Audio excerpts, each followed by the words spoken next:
Hi இன்னைக்கு நம்ம ஒரு சூப்பரான மூவி பார்க்க போகிறோம். வாங்க டிலே பண்ணாமல் ஸ்டோரிக்குள்ளே போயிடலாம். ஸ்டார்டிங்கில் நம்மளோட ஹீரோயின் லிலியை காமிக்கிறாங்க. அவள் பணத்தை எல்லாமே கவுண்ட் பண்ணிட்டு வந்துட்டுருக்கா. கடைசியிலே எனக்கு இவ்வளோ காசு கிடச்சிருச்சு, இப்போ எனக்கு ரொம்பவே ஹாப்பியாக இருக்குது. என்னோட பாட்டிக்கு நான் இன்னும் மெதுவாக நல்லபடியாக ட்ரீட்மெண்ட் பண்ணலான்னு சொல்லிட்டு அவள் ரொம்ப சந்தோஷமாயிட்டு போயிட்டுருக்கும் போது அவங்க பாட்டி தான் கால் பண்ணுறாங்க. நான் இன்றைக்கி உன்னை என் பிளைன் டேட்டுக்கு போக சொன்னேன், போனேன் இல்லையான்னு சொல்லிட்டு கேட்டதுமே உடனே அவள் பொய் சொல்கிறா. பாட்டி போனேன், என் பையன் நல்லா இல்லை, எனக்கு பிடிக்கலன்னு சொன்னதுமே பொய் சொல்லிட்டு இருக்காத, நீ அங்கே போகவே இல்லை, எனக்கு நியூஸ் வந்துருச்சு, நீ எதுக்காக இப்படி பண்ணிட்டு இருக்க, சாகரவங்களே நான் உனக்கு மேரேஜ் பண்ணி வச்சுட்டேன்னா நீ நிம்மதியாக சாகலான்னு ஆசைப்படுறேன், ஆனால் அதை கூட நீ நடக்க விட மாட்டியா அப்படின்ற சொல்லிட்டாங்க. ரொம்பவே கோவப்பட்டுட்டு இருக்காங்க. ஏன் நீ புரிஞ்சுக்காம இப்படிலாம் பண்ணுற அப்படின்ற சொல்லிட்டு அவங்க கேட்குறாங்க. நான் அதே நான் வாழ்க்கையை வாழணும், அதுக்கு தான் நான் இதெல்லாம் பண்ணுறேன்னு சொல்லிட்டு அவங்க கோவமாயிட்டு நான் சொல்கிறத கேளுன்னு சொல்லிட்டு ஃபோனை கட் பண்ணதுமே ஹீரோயினுக்கு அப்போ அங்கே மெசேஜ் வருது. அவங்க பாட்டிக்கு இன்னுமே ட்ரீட்மெண்ட்டுக்காக ஏகப்பட்ட காசு தேவைப்படுதுன்னு. ஸோ அதை பார்த்துட்டு ஐயோ கடவுளே, நான் அவ்வளோ காசுக்கு எங்கே போவேன், நான் இப்போ என்ன பண்ணுறதுன்னு சொல்லிட்டு யோசிக்கும் போது அவள் கழுத்தில் இருக்க அந்த பென்டென்ட் ஒன்று பார்க்குறா. அது சின்ன வயசில் அவங்க ஃப்ரெண்ட் கொடுத்துருக்காங்க. நான் எப்படினாலுமே உன்னை கண்டுபிடிச்சி பெரிய பையனாகி வந்துடுவேன், இதை நீ பத்திரமா வச்சுருக்கோன்னு சொல்லியிருந்திருக்காங்க. ஸோ நான் பேசாமல் இதை சேல்ஸ் பண்ணிடலாமா, நான் சேல்ஸ் பண்ணால் எனக்கு நிறைய காசு கிடைக்கும்லன்னு சொல்லிட்டு அவள் யோசிக்கிறா. அந்த சைடில் ஒரு கார் வந்துச்சுக்கு. ஸோ இவள் ஐடியா தோணுது இவளுக்கு, நான் பேசாமல் அந்த காருக்கு முன்னாடி போய் விழுந்து ஆக்சிடென்ட் ஆகுற மாதிரி ஆக்டிங் பண்ணுறேன், எனக்கு 2 லட்சம் காசு வேணும்னு சொல்லிட்டு நான் அந்த பர்சன்ட்டை கேட்டு வம்பு பண்ணேன்னா அவங்களுமே பாவம் ஏதோ ஆகி போயிடுச்சுன்னு சொல்லிட்டு காம்பன்சேஷன்ற பேரில் கொடுப்பாங்கன்னு சொல்லிட்டு அவங்க ஐடியா பண்ணிட்டு போயிட்டுருக்கா. அந்த காருக்குள்ளே வர்றது வேறு யாரும் கிடையாது, நம்மளோட ஹீரோ ஜீ தான். அவன் அங்கே அவங்க பாட்டிகிட்ட தான் பேசிட்டு வந்துட்டுருக்கான். அவங்க பாட்டியுமே மேரேஜுக்காக அவங்க போஸ்ட் பண்ணிட்டு இருக்காங்க. அந்த டயத்தில் நம்ம ஹீரோயின் அங்கே வரதை பார்த்துட்டு அவன் டக்குன்னு கார் அங்கே பிரேக் போட்டான். பட் இருந்தாலுமே அவளை அங்கே போய் இடிச்சிட்டு கீழே விழுகிற மாதிரி அங்கே ஆக்டிங் பண்ணதுமே நம்ம ஹீரோ அங்கே இறங்கி நீ இப்படிலாம் ஆக்டிங் பண்ண வேண்டிய அவசியம் கிடையாது அவங்க சொல்லும்போது, பாட்டி நான் என்ன பேசிகிட்டு இருக்கேன், நீ என்னங்கிட்ட பேசிகிட்டு இருக்க, நீ கண்டிப்பாக நீ மேரேஜ் பண்ணி ஆகணும், நான் சொல்கிறத கேட்டு ஒழுங்காக மேரேஜ் பண்ணு அப்படின்றத சொல்லும்போது, பாட்டி நான் அந்த பென்டென்ட்டை தேடி கண்டுபிடிக்கிற வரைக்கும் வேறு ஒரு பர்சனை எப்படி மேரேஜ் பண்ண முடியும்னு சொன்னதுமே அவங்க ரிப்போர்ட்டை பார்க்குறாங்க. அவங்களுமே கூடிய சீக்கிரம் இறந்துருவாங்கன்னு சொல்லிட்டு அங்கே ரிப்போர்ட் வந்திருக்கு. ஸோ நான் இந்த பிஸ்னஸ் ரொம்ப பெருசு, இது எல்லாத்தையுமே அவனுக்கு கொடுத்தாகணும், இது எல்லாத்தையும் ஹேண்டில் பண்ணுறதுக்கு, அதுக்கு முன்னாடி உனக்கு ஒரு மேரேஜுமே பண்ணி வைக்கணும்னு சொல்லிட்டு முடிவு பண்ணிட்டு தாங்க பேசுகிறாங்க. நீ கண்டிப்பாக நம்ம குடும்பம் எப்படிப்பட்ட குடும்பம்னு உனக்கு தெரியும், அதுக்கேற்ற மாதிரி ஒரு நல்ல பொண்ணா அழகான பொண்ணா அதுவுமே முக்கியமாக மரியாதை தெரிஞ்ச பொண்ணா மேரேஜ் பண்ணிட்டு வரணும், கண்டிப்பாக நீ பண்ணலைன்னா நான் சும்மா விட மாட்டேன், நெக்ஸ்ட் மந்த் என்னோட பர்த்டே, அதுக்குள்ளே ஒரு பொண்ணை தேடி கண்டுபிடிச்சி நீ மேரேஜ் பண்ணி கூட்டிகிட்டு வா அப்படின்றத சொன்னதுமே சரி ஓகே பாட்டி நான் அதே மாதிரி பொண்ணு தேடுறேன், நீங்கள் இப்போ ஃபோனை வைங்க அப்படின்றத சொல்கிறான். அப்போ நம்ம ஹீரோ ஏன் அடப்பாவி ரொம்ப நேரமாக ஒருத்தி கீழே விழுந்து கிடக்காளே, உயிரோட தான் இருக்காளா, என்ன ஆச்சுன்னு சொல்லிட்டு ஒரு வார்த்தையாச்சும் கேட்காம ஃபோனில் பேசிகிட்டு இருக்கானேன்னு சொல்லிட்டு அங்கே திரும்ப அங்கே ஆக்டிங் பண்ணதுமே நம்ம ஹீரோ போதும் ஆக்டிங் பண்ணதெல்லாம் எந்திரி அப்படின்றத சொன்னாலுமே அவன் எந்திரிக்க மாட்டா. இங்கே சிசிடிவி கேமரா இருக்குது, நீ இப்போ எந்திரிக்கலான்னு வச்சுக்கோமே, நான் கண்டிப்பாக போலீஸ்க்கு கால் பண்ணி இன்ஃபார்ம் பண்ணிடுவேன்னு சொன்னதும் அதை கேட்டுட்டு அவள் பயந்து போயிட்டு ஐயோ என் கால் எல்லாமே ரொம்ப பெயின் ஆகிட்டு இருக்கு அப்படின்ற செட் அங்கே ஆக்டிங் பண்ணுறா. எனக்கு நீ இப்படி ஆக்சிடென்ட் பண்ணியிருக்க, எதுவுமே கண்டுக்காமல் இருந்தால் என்ன அர்த்தம், நீ எனக்கு ஜஸ்ட் ஒரு 1 மில்லியனாச்சும் காசு கொடுன்னு சொல்லிட்டு கேட்கும்போது நம்ம ஹீரோ இந்த இதில் 10 மில்லியன் இருக்குது, இதை நீ வச்சுக்கோ, நீ பட் என்னை மேரேஜ் பண்ணிக்கணும்னு சொல்லிட்டு அவன் அங்கே ஆஃபர் பண்ணுறான். அதை கேட்டுட்டு அவள் ரொம்பவே சந்தோஷமாகி போயிடுறா. அங்கே கார்டை வாங்கிட்டு பல்ல ஈன்னு காமிச்சிட்டு இருக்கோமே, இப்போ நான் கேட்டதுக்கு பதில் என்ன, ஒரு நிமிஷத்தில் நீ யோசிச்சு சொல்லுன்னு சொன்னதுமே அவள் உடனே ஓகேன்னு சொல்லிட்டு மேரேஜ் சர்டிஃபிகேட்டுமே வாங்கிக்கிறாங்க.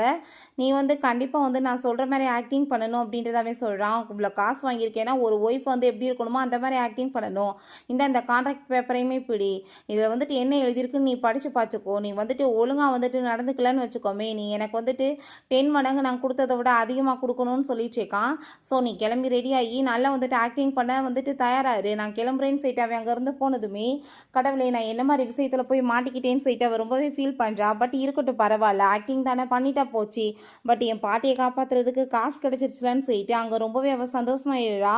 அப்போ அங்கே சூசின்னு ஒரு பொண்ணை காமிக்கிறாங்க. அவங்க மெய்ட் இப்படி ஜீ வேறு ஒரு பொண்ணை மேரேஜ் பண்ணிட்டாங்க. அந்த பொண்ணுமே பெரிய பணக்கார குடும்பத்தை சேர்ந்த பொண்ணா, பின்னாடி நேம் லீஸ் சேர்ந்து வருது அப்படின்ற சொன்னதும் அது என்ன வேணாலும் போகுது, நான் கண்டிப்பாக அவளை சும்மா விட மாட்டேன், அவள் எனக்கு தான் சொந்தம்னு சொல்லிட்டு அவள் ரொம்ப கோவப்படுறா. அங்கே அவள் போய் பாட்டியை மீட் பண்ணிட்டு, பாட்டி இங்கே பாருங்கள் உங்கள் ட்ரீட்மெண்ட்டுக்கு தேவையான காசு எல்லாம் என்கிட்ட இருக்குது, இதுக்கப்புறம் நீங்கள் எதுவுமே கவலைப்பட வேணான்னு சொன்னதுமே அங்கே ரொம்பவே பாட்டிக்கு ஒரு பக்கம் சந்தோஷமாக இருந்தாலுமே கவலையாகிருது. இவ்வளோ காசு ஏது, உண்மையை சொல்லு, நீ ஏதாச்சும் தப்பான வேலை எதுவும் எதுவும் பண்ணுறியான்னு சொல்லி கேட்டதும், ஐயோ பாட்டி அப்படிலாம் எதுவும் கிடையாது, நீங்கள் ஏன் இப்படி தப்பாக புரிஞ்சிட்ருக்கீங்க, ஒரு பர்சன் என்னை காரில் வந்து இடிச்சிட்டாரா, ஸோ காம்பன்சேஷனாக இந்த காசை கொடுத்தாருன்னு சொன்னதும், உனக்கு எதுவும் ஆகலைன்னு சொல்லிட்டு அவங்க ரொம்ப ஃபீல் பண்ணதுமே, எனக்கெல்லாம் எதுவும் ஆகலை பாட்டி, நான் நல்லா தான் இருக்கேன்னு அவள் சொல்கிறா. அப்போ அங்கே நம்ம ஹீரோ வந்து மெசேஜ் பண்ணுறான், வந்துட்டு 9 மணி போல் ரெடி ஆயிருன்னு சொல்லிட்டு. ஸோ நம்ம ஹீரோயின் அதை கேட்டுட்டு ரொம்ப டென்ஷனாக தான் இருக்குது. பட் இருந்தாலும் அவங்க ரொம்ப பர்ஃபெக்டாக சூப்பராக ரெடி பண்ணி அவளை அங்கே வீட்டுக்குமே கூட்டிகிட்டு போயிட்டுருக்கான். பர்ஃபெக்டாக நீ ஆக்டிங் பண்ணணும், உன் குடும்பத்தோட நேம் வந்து லீ, நீ பெரிய பணக்கார குடும்பத்தை சேர்ந்தவ, அதே மாதிரி தான் ஆக்டிங் பண்ணணும்னு சொன்னதும், நான் என்ன பர்ஃபெக்டாக பண்ணிடுவேன் நீ நினைக்கிறியான்னு சொன்னதுமே, நீ பண்ணி தான் ஆகணும், இல்லை நான் 100 மில்லியன் கொடுக்குறதுக்கு ரெடி ஆகிக்கோன்னு சொன்னதுமே, இப்போ என்னோட ஆக்டிங்கை மட்டும் நீ பாருன்னு சொல்லிட்டு ஹீரோயின் அங்கே உள்ளே போயிட்டுருக்கா. அங்கே உள்ளே அவங்க போகும்போது அந்த சூசி அங்கே நிற்கிறா. நம்ம ஹீரோயினை பார்த்ததுமே அந்த சூசி, இவ வந்துட்டு ஒன்றும் பெரிய பணக்கார வீட்டு பொண்ணு மாதிரிலாம் தெரியலையே, நார்மல் ஃபேமிலி பொண்ணு மாதிரி தான் இருக்கான்னு சொல்லிட்டு அவங்க மெய்டோட சேர்ந்து அங்கே சிரிச்சிட்டு இருக்காங்க. இவ வந்துட்டு உன்னை ஏமாத்திட்டு இருக்கான்னு நினைக்கிறேன். நம்ம ஹீரோவோட கையை பிடிச்சதுமே, என் ஹஸ்பண்ட் மேலேருந்து கையெடு, உனக்கெல்லாம் வந்துட்டு அறிவு இருக்கா இல்லையா, கல்யாணம் முடிச்ச பையனை வந்து டச் பண்ணிட்டு இருக்கேன்னு சொல்லிட்டு அவர் ரொம்ப கோவப்படுறா. நீ ஒழுங்காக பிஹேவ் பண்ணலைன்னா என் வீட்டில் இருக்க நாயை விட்டு உன்னை கடிக்க விட்டுருவேன்னு சொல்லிட்டு அங்கே பேசினதுமே, நம்ம ஹீரோயினே லீவ் ஃபேமிலியில் நாயெல்லாம் இருக்குமான்னு சொல்லிட்டு அவ யோசிக்கிறா. நம்ம ஹீரோ இப்படி வெட்டி பேச்செல்லாம் வேணாவா, உள்ளே போகலான்னு சொல்லிட்டு அங்கே போகும்போது, இங்கே வந்துட்டு பாரு தீ எல்லாமே கொளுத்திருக்கோம், இந்த வீட்டுக்குள்ளே நீ போகணுன்னா நீ இதை தாண்டி தான் போகணுன்னு சொன்னதும், நம்ம ஹீரோயின் அதை பார்த்து அங்கே ரொம்ப ஷாக்காகி போயிட்டு, அது விட்டு தீ பிடிச்சிக்கிடுச்சுன்னா நான் என்ன பண்ணுறதுன்னு சொல்லிட்டு யோசிக்கிறா. அந்த சூசியுமே ஏதோ ஒரு ஐடியா பண்ணி தான் பண்ணி வச்சிருக்கா, தாண்டும் போது நல்லா தீ பிடிக்கட்டும்னு சொல்லிட்டு. ஸோ நம்ம ஹீரோயின் ஒரு டம்ளர் தண்ணி கொண்டு வாங்கன்னு சொல்லிட்டு தண்ணியை குடிச்சிட்டு அதில் வந்து ஊற்றி விட்டுட்டு அதை தாண்டி போனதுமே அதை பார்த்துட்டு அவளுக்கு ரொம்ப ஷாக்காகி போயிடுது. ஹீரோவுக்குமே தான் வேகமாக ஓடி வந்துட்டு, நீ கண்டிப்பாக லீ ஃபேமிலியோட பொண்ணாக இருக்க மாட்டேன், அப்படி வந்து ஒரு பெரிய பரம்பரையை சேர்ந்தவங்கலாம் இந்த மாதிரிலாம் கீழ்த்தரமாக பிஹேவ் பண்ண மாட்டாங்கன்னு சொல்லிட்டு ரொம்ப கோவப்பட்டுச்சேக்கா. நம்ம ஹீரோட்டையுமே நீ உண்மையை சொல்லு, பாட்டி வந்துட்டு உன்னை போர்ஸ் பண்ணுறாங்கன்றதுக்காக நீ வந்து இவளை ஆக்டிங் பண்ண கூட்டிகிட்டு வந்திருக்கேன்னு சொன்னதும் அவனுக்கு அதை கேட்டுட்டு ஷாக் ஆகி போயிடுது. இப்போ ஹீரோயின் என்ன வந்து உளறிச்சுக்க, அடுத்தவங்க ஹஸ்பண்ட் மேலே ஆசைப்படுவீங்களா, நீங்களாம் வந்துட்டு வேறு ஏதாச்சும் ஆம்பளைங்களை பார்க்க மாட்டீங்களான்னு சொல்லிட்டு அவங்க கோவமாயிட்டாங்க, சண்டை போட்டுச்சேக்கா. அப்போ அவங்க பாட்டி வந்துடுறாங்க. உடனே சூசி அவங்ககிட்ட போய் கம்ப்ளைண்ட் பண்ணுறா, பாட்டி இந்த பொண்ணோட பிஹேவியரை பார்த்தாலே வந்துட்டு எனக்கு என்னமோ தப்பாக தோணுது, இவ வந்து ஏமாத்திச்சேக்கா, இல்லை உங்கள் பேரை வந்து ஆக்டிங் பண்ண கூட்டிகிட்டு வந்திருக்கணும்னு சொன்னதுமே அதை கேட்டுட்டு அந்த பாட்டியுமே, நான் இவ பண்ண எல்லா விஷயத்தையுமே பார்த்துட்டு தான் இருந்தேன், நீ ஒன்றும் கவலைப்படாதன்னு சொல்லிட்டு நான் ஒரு டெஸ்ட் வைப்பேன், நீ அதில் பாஸ் ஆனால் தான் இந்த வீட்டுக்குள்ளே உனக்கு அனுமதின்னு சொன்னதுமே, நான் வந்து எல்லாத்துக்கும் ரெடியாக இருக்கேன்னு நம்ம ஹீரோயின் சொல்கிறா. பட் அவங்களுக்கு ரொம்ப பயமாயிடுச்சு, என்ன டெஸ்ட் வந்துட்டு பண்ணுவாங்களோ, நான் தோற்று போயிட்டேன்னா, ஐயோ இந்த வீட்டை விட்டு விரட்டி விட்டா நான் 100 மில்லியன் பே பண்ணணும்னு சொல்லிட்டு பயமாயிட்டுருக்கு. பாட்டி வந்துட்டு ஒரு கேம் தான் விளையாடுறதுக்கு சொல்கிறாங்க. அந்த கேமை வந்து கேட்டதுமே ஹீரோயின் ரொம்பவே ஹாப்பியாகி போயிடுறா. ஏன்னா அந்த கேம் வந்துட்டு அவளுக்கு ரொம்ப தெரிஞ்ச விளையாட்டு போல். பட் சூசிக்கு அது எதுவுமே தெரியாது, இன்னைக்கு வசமாக மாட்டிக்கிட்டான்னு சொல்லிட்டு அவள் ரொம்ப ஹாப்பியாயிடுச்சுக்கா. பிறகு அங்கே கேம் விளையாட ஸ்டார்ட் பண்ணா. நம்ம ஹீரோயின் ஒரு ரவுண்டு கூட அங்கே சூசியை வந்து ஜெயிக்க விட மாட்டா, அடிச்சுங்க தூள் கலப்பிடுறா. அதை பார்த்துட்டு அவளுக்கு தலையே சுற்றி போயிடுது. அவங்க மெய்டு வாங்க மாட்டோம்னு சொல்லிட்டு கூட்டிகிட்டு போனதுமே பாட்டிக்கு அங்கே அவ்வளோ ஒரு ஹாப்பியாகிடுது. உண்மையிலே பொண்ணு ரொம்ப திறமைசாலிதான்னு சொல்லிட்டு ரொம்ப ஹாப்பியாகிட்டு, நீ ரொம்ப நல்லா டான்ஸ் ஆடுவேன்னு நான் கேள்விப்பட்டேன், என்னோட பர்த்டே பார்ட்டிக்கு நீ தான் ஆடணும்னு சொன்னதுமே ஹீரோயின் அதை கேட்டுட்டு ஷாக்காகி போயிடுறா. பிறகு ஹீரோட்ட, எனக்கு டான்ஸ்க்கு அர்த்தம்னா கூட என்னன்னு தெரியாது, என்ன போய் வந்துட்டு டான்ஸ் ஆட சொல்கிறாங்களே, நான் என்ன பண்ணுறதுன்னு சொல்லிட்டு அங்கே அவன்கிட்ட ஃபீல் பண்ணதுமே, ஒன்றும் கவலைப்படாத, நான் உனக்கு டான்ஸ் டீச்சர் ஏற்பாடு பண்ணுறேன்னு சொல்கிறான். அதுக்கப்புறம் நான் வந்து உன்கிட்ட ஒரு உண்மையை சொல்லணும்ப்பா, அன்றைக்கி எனக்கு ஆக்சிடெண்ட்லாம் ஆகலை, நான் வந்து வேணும்னு எங்கள் பாட்டிக்கு வந்துட்டு முடியாமல் இருக்குன்றதுக்காக காசு வேணும்னு தான் நான் கீழே வந்துட்டு விழுந்தேன், அது மூலமாக நீ எனக்கு காசு கொடுத்ததுனால தான் என் பாட்டிக்கு இப்போ நல்லபடியாக ஆப்ரேஷன் ஆக போகுதுன்னு சொல்லிட்டு அவர் ரொம்ப சந்தோஷமாயிட்டேக்கா. அதை கேட்டுட்டாங்க நம்ம ஹீரோ, நான் வந்துட்டு இவ்வளோ ரொம்ப மோசமான பொண்ணுல நினைச்சேன், பட் வந்துட்டு நல்ல பொண்ணா இருக்காளேன்னு சொல்லிட்டு அவனுக்கு அங்கே ரொம்பவே ஷாக்காகி போயிடுது. ஹீரோ ரொம்பவே ஃபீல் பண்ணிச்சேக்கா. அங்கே அசிஸ்டன்ட் வந்ததுமே, நான் வந்து அந்த பொண்ணு ரொம்பவே மோசமானவன் நினச்சதா அந்த கான்ட்ராக்ட் எல்லாமே ரெடி பண்ண சொன்னேன், பட் அவள் ரொம்ப நல்ல பொண்ணாக இருக்கா அப்படின்றத சொல்லிட்டு இருக்காங்க. அவங்க பாட்டிக்காக தான் இதெல்லாம் பண்ணியிருக்கான்னு சொன்னதுமே, பாஸ் நீங்கள் சொன்ன மாதிரியே நான் அந்த ரூமில் போய் பார்த்தேன், இங்கே பாருங்கள் அந்த பொண்ணு போய் தான் சொல்லியிருக்காங்க, அவங்க பாட்டி அங்கே இல்லைன்னு சொன்னதும் அதை கேட்டுட்டு ஹீரோக்கு அங்கே ரொம்ப ஷாக்காகி போயிடுது. ஏமாத்திட்டாலான்னு சொல்லிட்டு ரொம்பவே டென்ஷன் ஆகி போயிடுறான். பட் நம்ம ஹீரோயினோட பாட்டியை காமிக்கிறாங்க. அவங்க சிங்கிள் ரூமில் இருக்கவுமே, பாட்டி எதுக்காக நீங்கள் விஐபி ரூம்லேருந்து இங்கே வந்தீங்கன்னு சொல்லி கேட்டதும், அங்கெல்லாம் பீஸ் ரொம்ப அதிகமாக இருக்குமா, அதனால தான் நான் இங்கே வந்துட்டேன், எதுக்கு செலவு, நான் இங்கே இருந்தாலே அந்த ட்ரீட்மெண்ட் தான் பண்ணுவாங்க போதும் அப்படின்றத சொல்கிறாங்க. ஸோ அசிஸ்டன்ட் விஐபி ரூமில் போய் பார்த்துருக்காரு, அதனால தான் இந்த மிஸ் அண்டர்ஸ்டாண்டிங். அப்போ அங்கே நம்ம ஹீரோ அவளுக்கு கால் பண்ணிட்டு இருக்கான். பட் ஹீரோயின் அங்கே ஃபோனை கட் பண்ணதுமே ஹீரோக்கு அங்கே ரொம்பவே டென்ஷன் ஆகி போயிடுது. அவள் வந்து உண்மையிலே அப்படின்னா என்னை ஏமாத்திட்டாளா, நான் அவளை சும்மா விட மாட்டேன்னு சொல்லிட்டு கோவமாயிட்டு இருக்கான். பிறகு இந்த சூசியை காமிக்கிறாங்க. இப்படி மேடம் வந்து நீங்கள் சொன்ன மாதிரியே விசாரிச்சாச்சு, அந்த லீ ஃபேமிலியோட பொண்ணு ஃப்ரான்ஸில் தான் இருக்காங்க, இப்போ வரைக்குமே அவங்க வரலன்னு சொன்னதும் எனக்கு ஆரம்பத்திலே தெரியுமே இவ சரியான ஃப்ராடுன்னு சொல்லிட்டு அவள் ரொம்ப கோவமாயிட்டுருக்கா. அப்போ அவங்க மெய்டிட்ட ஏதோ ஒரு ஐடியாவுமே சொல்கிறான். நெக்ஸ்ட் டைம் இங்கே வந்து ஒரு டான்ஸ் டீச்சரையுமே கூட்டிகிட்டு வந்துட்டுருக்காங்க. ஸோ அவங்களுமே அங்கே டீச்சிங் பண்ணும்போது நம்ம ஹீரோயினுமே பிறகு அங்கே பார்ட்டிலையுமே சூப்பராக அங்கே பர்ஃபார்மன்ஸ் பண்ணிகிட்டு இருக்கா. அதை எல்லாத்தையுமே பார்த்துட்டு எல்லோரும் சூப்பராக இருக்குன்னு சொல்கிறப்ப அவங்க மேடம் நீங்கள் சொன்ன மாதிரி அந்த ஆள் ஏற்பாடு பண்ணியாச்சுன்னு அந்த சூசிட்ட மெய்டு சொல்லிட்டு இருக்காங்க. நம்ம இங்கே டான்ஸ் டீச்சர் டான்ஸ் ஆடிட்டு இருக்கதை பார்த்துட்டே அங்கே ஹீரோயினுமே ஆடிட்டுருக்கா போல். ஸோ அங்கே அந்த ஒரு பர்சன் மம்மு பண்ணி வேணுக்குனே வந்து அங்கே அவங்கள பிடிச்சி டான்ஸ் ஆடிட்டு இருக்கா. இதெல்லாம் அவளோட வேலை தான். நம்ம ஹீரோயினுமே அப்படின்னா இவங்க பண்ணுற மாதிரியே நானுமே பண்ணணுமான்னு சொல்லிட்டு அங்கே நம்ம சூசியை பிடிச்சி அங்கே கூட சேர்ந்து டான்ஸ் ஆட வைக்கும் போது அவள் பார்த்து அங்கே ஸ்லிப்பாகி விழுந்துடுறான். அதை பார்த்துட்டு அங்கே இருக்க எல்லாருமே சிரிக்க ஆரம்பிச்சிடுறாங்க. என்ன நடந்துட்டுருக்கு, இந்த பொண்ணுக்கு டான்ஸே தெரியாதான்னு சொல்லிட்டு ரொம்ப அசிங்கமாக போயிடுது. மெய்டு வந்து தூக்குனாலுமே திரும்ப கீழே விழுந்து காலில் அடிபட்டுருது. அப்போ அங்கே பாட்டி உண்மையிலேயே நீ டான்ஸ் ரொம்ப சூப்பராக ஆடின, உனக்கு இன்றைக்கி ஒரு சர்ப்ரைஸ் இருக்குது, உன்னோட அம்மாவை நான் மீட் பண்ண வைக்க போகிறேன்னு சொன்னதும் விழுந்தடிச்சு 2 பேருமே அங்கே ஓடி போயிடுறாங்க. அங்கே லீ ஃபேமிலியே சேர்ந்து அந்த மேடமே வந்ததுமே உங்கள் பொண்ணு உண்மையிலேயே ரொம்ப பர்ஃபெக்டான பொண்ணுன்னு சொல்லிட்டு எல்லாருமே சேர்ந்து பாராட்டினதும் என் பொண்ணு இல்லைன்னு சொல்லிட்டு அங்கே பேச வர்றப்ப அங்கே மெய்டு வந்து சொல்கிறாங்க, மேடம் நம்ம ஸ்டேட்ஸ் எல்லாமே டவுன் ஆகிட்டு இருந்துச்சு இல்லையா, இப்போ அவங்க பொண்ணை பேரை கேட்டதுமே எல்லாமே ரொம்ப அப்பா இருக்குன்னு சொன்னதும் உடனே அவங்க ஆமாம் என் பொண்ணு வந்துட்டு ரொம்பவே நல்ல பொண்ணுன்னு சொல்லிட்டு அங்கே ரொம்ப பாராட்டுறாங்க. சூசி எங்கள் ஹாஸ்பிட்டலில் காமிக்கிறாங்க. அவளுக்கு நல்லா நீல அடிபட்டுருக்கு. எவ்வளோ இன்றைக்கி எனக்கு அசிங்கமாயிடுச்சின்னு சொல்லிட்டு அவள் பார்த்துட்டு இருக்கும்போது நம்ம ஹீரோயின் பார்த்தா அவங்க பாட்டியை கூட்டிகிட்டு போயிட்டுருக்கா.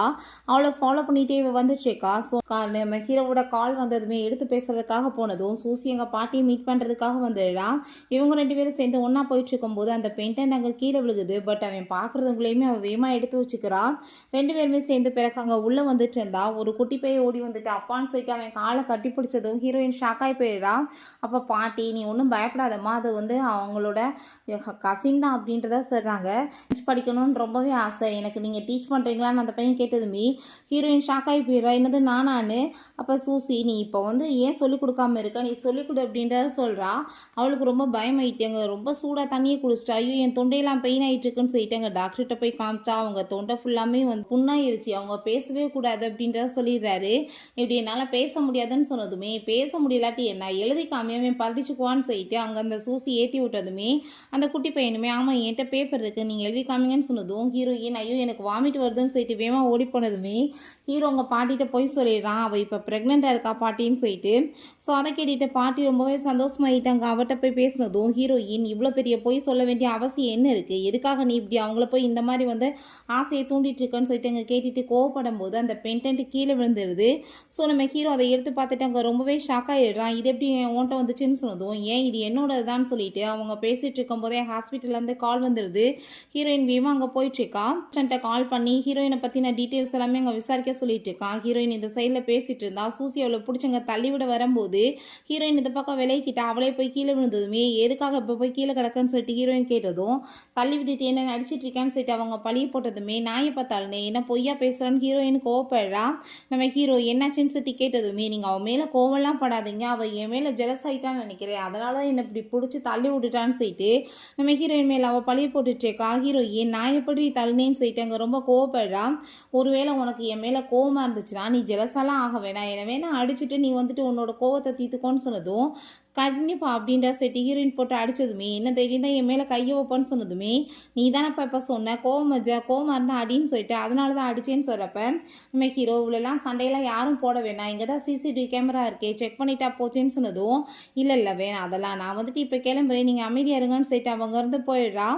நீ வந்துட்டு என் மேலே நம்பிக்கை இல்லாமல் ஃபுட்டேஜை செக் பண்ணுவியா நில்லுன்னு சொல்லும்போது அங்கே கீழே ஸ்லிப்பாகி விழுந்தா என் பேண்ட்டே வந்து கலண்டுறது. என்னடா இப்படி வந்துட்டு சின்ன பிள்ளை மாதிரி டவுசர் போட்டிருக்கேன்னு சொல்லிட்டு அங்கே கிண்டல் பண்ணிட்டு இருக்கா.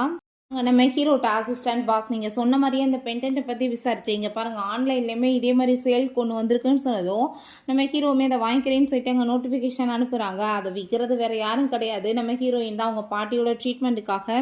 பிறகு அங்கே அந்த ஆக்ஷன் பார்ட்டிக்காக அவங்க வந்திருக்க அவங்க ஃப்ரெண்ட்ஸோடு சேர்ந்து அங்கே எல்லாருமே சேர்ந்து என்னப்பா அவனோட ஒய்ஃப் வந்து ரொம்ப பியூட்டிஃபுல்லாக இருப்பாங்களாமேன்னு சொன்னதும் சூசிக்கு ரொம்பவே வயிறறிஞ்சு போயிட்டு யார் சொன்னது பார்க்குறதுக்கே ரொம்ப அக்லியாக இருப்பா, ரொம்பவே அசிங்கமான பொண்ணு அவள் அப்படின்ற சொல்லிட்டு ரொம்பவே இன்சல்ட் பண்ணிகிட்ருக்கா. ஸோ அதை கேட்டுட்டாங்க. என்ன அப்படியா சொல்கிறேன்னு சொல்லும்போது நம்ம ஹீரோயின் அங்கே உள்ளே என்ட்ரானதுமே வாவ் பார்க்க ரொம்ப பியூட்டிஃபுல்லாக இருக்காங்கன்னு சொல்லிட்டு பேசினதும் நம்ம ஹீரோ ரொம்ப ஜெலஸ் ஆகி போயிட்டு நீ எங்கேயும் என்னை விட்டுட்டு போகக்கூடாது, என் கூடவே தான் சேர்ந்து இருக்கணும்னு சொல்கிறான். இப்போ ஹீரோயின் நான் எங்கேயும் போகல, ஃபஸ்ட்டு என் மேலே இருந்து கால் அடி, எனக்கு கால் பெயின் ஆகிட்டு இருக்கு அப்படின்றத சொல்கிறான். ஸோ அவங்க வந்துட்டு வேமாங்க கூட்டிகிட்டு போகும்போது இவங்க கூடால காலை விட்டு அங்கே ஸ்லிப் ஆகி நம்ம ஹீரோயின் கீழே விழுக போயிடுறான். வேமாங்க நம்ம ஹீரோ தான் காப்பாற்றிடுறான். எனக்கு கண்ணு தெரியலையா, பார்த்து கூட போக மாட்டேன்னு சொன்னதும் ஐ திங்க் எனக்கு கண்ணு நல்லா தான் இருக்குது, உனக்கு தான் வந்துட்டு கண்ணு தெரியாமல் போச்சுன்னு நினைக்கிறேன், அதனால தான் ஃபேக்கான வளையலை தூக்கி போட்டுட்டு இங்கே வந்திருக்கேன்னு சொன்னதும் அதை கேட்டுட்டு அங்கே அவள் ரொம்ப ஷாக்காகி போயிடுறா. என்ன இது வந்து ஃபேக்கான்னு சொல்லி கேட்டதும் அவள் கிடக்கா முட்டாள், அவளுக்கு என்ன தெரிய போகுதுன்னு சொல்லிட்டு அவள் ரொம்ப கோவப்படுறா. பிறகு அங்கேயுமே வந்து அந்த வளையலவே பார்த்துட்டே இருக்கா. இது எப்படி ஃபேக்காக இருக்கும்னு சொல்லிட்டு அவளுக்கு ஷாக் ஆகிட்டு இது எப்படி நீ இப்போ ஃபேக்குன்னு சொல்லலான்னு சொன்னதுமே நான் என்ன பொய்யா சொன்னேன், உண்மையை தான் சொல்லிட்டு இருக்கேன்ப்பா, நீ வேணா டெஸ்ட் பாரு அப்படின்றத சொல்லும்போது அங்கே இருக்க பர்சன் ஒருத்தன் அங்கே வந்து அதை வந்து செக் பண்ணி பார்க்குறான். அங்கே சூசி முறைச்சதுமே பின்னாடி போய் உட்காந்துட்டு உண்மையிலேயே அது ஃபேக் தான்ப்பா அப்படின்றத சொல்கிறான். பிறகு நம்ம ஹீரோயின்ட்ட உனக்கு எப்படி ஃபேக்குக்கும் ரியலுக்கும் வந்து வித்தியாசம் தெரியும், இதில் பார்த்தது எப்படி கண்டுபிடிக்கிறான்னு சொன்னதும் நான் வந்துட்டு அவ்வளோ வேலை பார்த்துருக்கேன், எனக்கு எல்லாமே தெரியும்னு சொன்னதுமே என்னென்ன வேலை பார்த்தேன்னு சொன்னதும் சாராயை விற்கிறத தவிர எல்லா வேலையுமே பார்த்துருக்கேன் அப்படின்றத சொல்கிறான். கிரீட் அங்கே விலைக்கு வந்துட்டுருக்கு. ஸோ அதை பார்த்துட்டு நம்ம ஹீரோயின் அது ஃபேக்ப்பா நீ வாங்காதான்னு சொன்னதும் ஆமாம்மா இவ பார்த்தவொடனே கண்ணுலே கண்டுபிடிச்சிருவான்னு சொல்லிட்டு அங்கே காசு போட்டு அவங்க வந்துட்டு வாங்கிடுறா. பிறகு ஒரு பெயிண்டிங் வந்ததுமே இதுவுமே ஃபேக் வேணான்னு சொல்கிறா. ஏன்னு பார்த்தா இதை பெயிண்ட் பண்ணதே ஹீரோயின் தான் போல். அங்கே அவள் அதையுமே வந்து காசு போட்டு வாங்கி எல்லா காசையுமே வேஸ்ட் பண்ணிட்டு இருக்கா. மேடம் நீங்கள் சொன்ன மாதிரி எல்லாமே ஏற்பாடாயிடுச்சுன்னு சொன்னதுமே அங்கே அவன்கிட்ட வந்துட்டு அவள் ஃப்ளோட் பண்ணிட்டு பேசினதும் இப்போ எதுக்காக வந்து நான் இருக்கும்போது இந்த மாதிரி பண்ணிகிட்ருக்கேன், நான் இருக்கேன்னு உனக்கு என்ன கண்ணு தெரியலையான்னு சொல்லிட்டு கேட்டதும் எதுக்காக நீ இவ்வளோ தூரத்துக்கு ஜெலஸ் ஆகிட்டு இருக்கேன்னு நம்ம ஹீரோ கேட்குறான். நான் எங்கே ஜெலஸ் ஆகுறேன், பொண்டாட்டியை பக்கத்தில் வச்சுட்டு வேற ஒருத்தி கூட போய் பேசுவேன்னு சொல்லிட்டு கோவப்படும் போது அங்கே ஒரு டைமண்ட் வருது. அங்கே அதை பார்த்ததுமே ஹீரோயின் இது உண்மையிலேயே ரொம்ப சூப்பரானது, எக்ஸ்பென்சிவானது, விலைக்கு வாங்கன்னு சொன்னதும் என்ன மாதிரி டிசைன் இது கேவலமாக இருக்குது, கண்டிப்பாக ஃபேக்காக தான் இருக்கும், ஒரு பார்க்குறதுக்கே அட்ராக்ட் இருக்கா, இதை போய் நீ ரியலுன்னு சொல்லிட்டு அவன் காசை வேஸ்ட் ஆக்க பார்க்குறியான்னு சொல்லிட்டு அவங்க கோவமாயிட்டு பேசிகிட்டு இருக்கா. பட் நம்ம ஹீரோயின் சொன்ன வாசி ஹீரோ அதை வந்துட்டு விலைக்கு அங்கே வாங்கிடுறான். அப்போங்க ஹீரோயினோட பாட்டி என்னோட பேத்தி எங்கன்னு சொல்லிட்டு அங்கே உள்ள அந்த மெய்டு அங்கே கூட்டிகிட்டு வந்துட்டு இருக்காங்க. ஹீரோயின் அவங்க ரொம்பவே நோஸ் ஆகி போயிட்டு வேமா பாட்டியை பார்த்ததுமே உரிய போயிடா.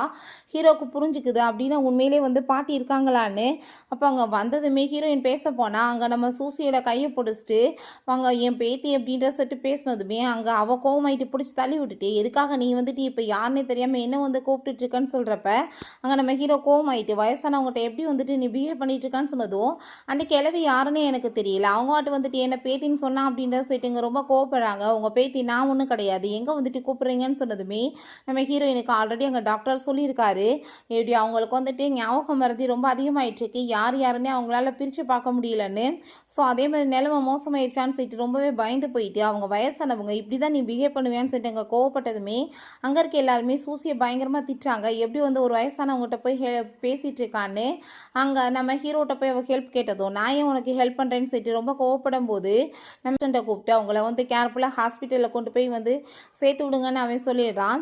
நம்ம ஹீரோயின் ரொம்ப ஃபீல் பண்ணுறதை பார்த்துட்டு நீ ஒன்றும் கவலைப்படாத நான் இருக்கேன்னு சொல்கிறான். பிறகு அசிஸ்டன்ட் டீட்டெயில்ஸ் எல்லாமே விசாரித்து சொல்லிட்டு பாஸ் உண்மை கொடுத்ததுமே ஹீரோக்குமே புரிஞ்சு போயிடுது அப்படின்னா இவ்வளோ தப்பாக நம்ம புரிஞ்சுருக்கோன்னு வீட்டுக்கு வந்து அந்த டைமண்ட் நெக்லஸ் எல்லாமே கொடுத்ததும் பாட்டி அவ்வளோ ஒரு ஹாப்பியாகிட்டு இருக்காங்க. அப்போ அங்கே அந்த சூசிக்கு அதெல்லாமே பார்த்து வயிற்றுச்சலாயிட்டு பாட்டி இந்தாங்க உங்களுக்காக கிரீடம் வாங்கியிருக்கேன்னு சொன்னதுமே இது ஃபேக்மா, இதை போய் நீ எதுக்கு வாங்கினேன்னு சொன்னதும் என்ன பாட்டி சொல்லிட்டு இருக்கீங்கன்னு சொன்னதுமே ஆமான்னு சொன்னதும் நம்ம ஹீரோயின் நான் அப்போவே சொன்னேன் இவ்வளோ காசு போட்டு வாங்காதுன்னு சொன்ன பேச்சை கேட்டியான்னு சொன்னதுமே அப்போ அங்கே நம்ம சூசி கோவமாயிட்ட அவட்ட சண்டை போட்டதுமே என்ன வந்துட்டு உனக்கு கோவம்னு எனக்கு புரியுது, நீ அவனை மேரேஜ் பண்ணிக்கணும்னு ஆசைப்பட்ட, பட் அவன் வேற ஒரு பொண்ணை மேரேஜ் பண்ணிக்கிட்டான், அதுக்காக நீ வந்து அவனவே நினச்சிட்டு உன்னோட லைஃப்பை வேஸ்ட் பண்ணிட்டு இந்த மாதிரிலாம் பண்ணிட்டு இருக்கக்கூடாது, நல்லபடியாக நீ வந்துட்டு உனக்கு பிடிச்ச மாதிரி ஒரு லைஃப்பை சூஸ் பண்ணி வாழணும், நீ அவனை விட்டு நான் வந்துட்டு உனக்கு வேற ஒரு பையனை சூஸ் பண்ணுறதுக்கு ஹெல்ப் பண்ணுறேன்னு சொன்னதும் எனக்கு அவன் தான் வேணும்னு சொல்லிட்டு அவள் ரொம்ப கோவமாயிட்டு போயிட்டுருக்கா. இவ எப்படி வந்துட்டு மனசை மாற்றுறதுன்னு எனக்கு தெரியலேன்னு சொல்லிட்டு பாட்டிக்கு ஒரு பக்கம் கவலையாயிட்டுருக்கு. அங்கே பாட்டியுமே நம்ம ஹீரோயின்ட்ட ரொம்ப சந்தோஷமாயிட்டு பேசிகிட்டு இருக்காங்க. நீங்கள் இதை பற்றிலாம் கவலைப்படாதீங்க நான் பார்த்துக்கிறேன்னு சொல்கிறாங்க. இங்கே லீவ் ஃபேமிலியில் காமிக்கிறாங்க. அவங்க வந்துட்டு அவங்க பொண்ணு சின்ன வயசுலேயே காணாமல் போயிட்டான்னு சொல்லிட்டு ரொம்ப கவலைப்பட்டு அழுதுட்டுருக்காங்க. எத்தனை நாள் தான் நம்மளுமே நம்ம பொண்ணு ஃப்ரான்ஸில் இருக்கான்னு போய் சொல்லிட்டு இருக்க முடியும், என் பொண்ணு இப்போ எப்படி இருக்கான்னு எனக்கு தெரியலேன்னு சொல்லிட்டு அவங்க ரொம்ப கவலைப்பட்டு அழுதுட்டு இருக்கும்போது அங்கே மெய்டு வந்து சொல்கிறாங்க இப்படி சூசியும் மீட் பண்ண வந்திருக்காங்கன்னு இப்படி உங்கள் பொண்ணோட நேமை யூஸ் பண்ணி ஒரு பொண்ணை ஃபேக்காக கூட்டிகிட்டு வந்து ஆக்ட் பண்ண வச்சுட்ருக்காங்க. உங்கள் பொண்ணோட ரெப்புடேஷனே கெட்டு போயிட்டுருக்கு. நீங்கள் என்ன அதெல்லாம் என்னன்னு கேட்க மாட்டீங்களான்னு சொல்லிட்டு அவள் ஏற்றி விட்டதுமே கண்டிப்பாக அப்படின்றத அவங்க சொல்கிறாங்க. இதுக்கப்புறமே பொறுத்துட்ருக்க முடியாதுன்னு சொல்கிறாங்க. பிறகு இங்கே பாட்டியை பார்த்தா அங்கே தண்ணியில் வந்துட்டு ஏதோ ட்ரக்கை கலந்து ஊற்றி வச்சுட்டு போயிடுறாங்க. ஹீரோயின் அவள் பாட்டை வந்து அதை எடுத்து குடித்ததுமே அவளுக்கு ஒரு மாதிரி தலை சுத்த ஆரம்பிச்சிருது. பிறகு நம்ம அசிஸ்டன்ட் பாஸ் ஆன்லைனில் அந்த இதை சேல்ஸ் பண்ணதுமே லில்லி தான் அப்படின்றத சொன்னதும் இவே ரொம்ப சந்தோஷமாயிட்டுங்க வீட்டுக்கு மீட் பண்ணுறதுக்காக வர்றான். ஹீரோயினை பார்த்தா நல்ல போதையில் இருக்கா. இந்த பென்டென்ட் உனக்கு எப்படி கிடச்சிச்சு, இதை வந்துட்டு கொடுத்ததே நான் உனக்கு சின்ன பிள்ளையில நான் தான் சொன்னதும் அதை கேட்டுட்டு அவள் சந்தோஷமாயிட்டு ஹக் பண்ணிட்டு சின்ன வயசுலேருந்து நான் வந்து எவ்வளோ ஒன்றா தேனே தெரியுமான்னு சொல்லிட்டு ஃபீல் பண்ணுறா. பட் என்னால் என்னோட ஹஸ்பண்டுக்கு வந்து துரோகம் பண்ண முடியாது. நான் எப்படி போய் அவருக்கு வந்துட்டு விட்டுட்டு உன்னை போய் மேரேஜ் பண்ண முடியும்னு சொல்லிட்டு கேட்டதுமே நான் தான் உன்னோட ஹஸ்பண்டை நீ மறந்து போயிட்டேன்னு சொல்லிட்டு அவன் கேட்குறான். பிறகு பார்த்தா 2 பேருமே சேர்ந்து அங்கே கிஸ் பண்ணிட்டாங்க, ரொமான்ஸுமே பண்ணுறாங்க. நெக்ஸ்ட் மார்னிங் அந்த நிலமையெல்லாம் பார்த்துட்டு ஹீரோயினுக்கு ஷாக்காகி போயிடுது. நான் எதுவும் பண்ணலப்பா, பண்ணதெல்லாம் நீ தான் அப்படின்றத அவன் சொல்கிறான். பிறகு வீட்டில் அங்கே வந்து கூட்டிகிட்டு வந்துட்டு இப்படி வந்து சொல்ல வச்சுடுறாங்க. அந்த பொண்ணு வந்துட்டு உண்மையிலே என்னோட பொண்ணு கிடையாது அப்படின்றத சொன்னதுமே அதை கேட்டுட்டு பாட்டிக்கு கோவமாகி போயிட்டு நீ ஃபேக்காக கூட்டிகிட்டு வந்து ஆக்ட் பண்ண வச்சுட்ருக்கியா, ஒழுங்காக அவளை நீ டைவர்ஸ் பண்ணுன்னு சொல்கிறப்ப நம்ம அசிஸ்டன்ட் அவங்க பாட்டியை கூட்டிகிட்டு வந்துடுறாங்க. ஸோ அவங்கள பார்த்ததுமே அங்கே அவங்களுக்கு ரொம்பவே சந்தோஷமாயிட்டு அவங்கள போய் மீட் பண்ணிவிட்டு நீங்கள் வந்துட்டு நல்லா இருக்கீங்களான்னு சொல்லிட்டு கேட்குறாங்க. தெரிஞ்சவங்க தான் போல். ஸோ பாட்டி வந்துட்டு இதான் பிள்ளைய எடுத்து வளர்த்துருக்காங்கன்னு தெரிஞ்சு போயிடுது. இது உன்னோட பொண்ணு தான் சொல்லிட்டு அங்கே இன்ட்ரடியூஸ் பண்ணி வைக்கிறாங்க. டாக்டருமே வந்துட்டு பாட்டி உங்களுக்கு ரிப்போர்ட் அப்போ வந்தது தப்பாக வந்திருக்கு, நீங்கள் உயிரோடு தான் இருப்பீங்க, செத்தெல்லாம் போக மாட்டீங்கன்னு சொன்னதும் அவங்களுக்கு ரொம்பவே சந்தோஷமாகிடுது. எனக்குமே வந்துட்டு எதுவும் இல்லை, என்னோட பேரனுக்குமே லீ ஃபேமிலியோட பொண்ணு கிடச்சிட்டா, இதை விட என்ன இருக்குது, நம்ம கிராண்டாக வெட்டிங் பண்ணலான்னு சொன்னதும் பட் எனக்கு வந்துட்டு இந்த பையனை பிடிக்கலன்னு சொல்லிட்டு அவங்க அங்கே வீட்டுக்கு கூட்டிகிட்டு போயிடுறாங்க. நம்ம ஹீரோ பார்த்தா தெரியாமல் மீட் பண்ணுறதுக்காக அங்கே வந்துட்டுருக்கான். அப்போ ஹீரோயின் என்ன பண்ணிகிட்ருக்க, என்னோட அம்மா வந்துட்டு சம்மதிக்கலைன்னா கண்டிப்பாக நம்ம 2 பேருமே கிராண்டாக வெட்டிங்லாம் பண்ணிக்க முடியாது அப்படின்றத சொன்னதும் அவங்க அம்மா பார்த்தா நான் உனக்காக பிளைண்ட் டேட்டுக்கு ஏற்பாடு பண்ணுறேன், நீ வந்துட்டு போயிட்டு வான்னு சொல்லிட்டு அங்கே அனுப்பிவிட்டா. அங்கேயுமே வந்திருக்கிறது நம்ம ஹீரோ தான். இப்படியே 7-8 மாதமாக போயிட்டுருக்கு. டெய்லியுமே மீட் பண்ண போனாலும் வந்துட்டு இருக்கிறது நம்ம ஹீரோ தான் வந்துட்டுருக்கான்.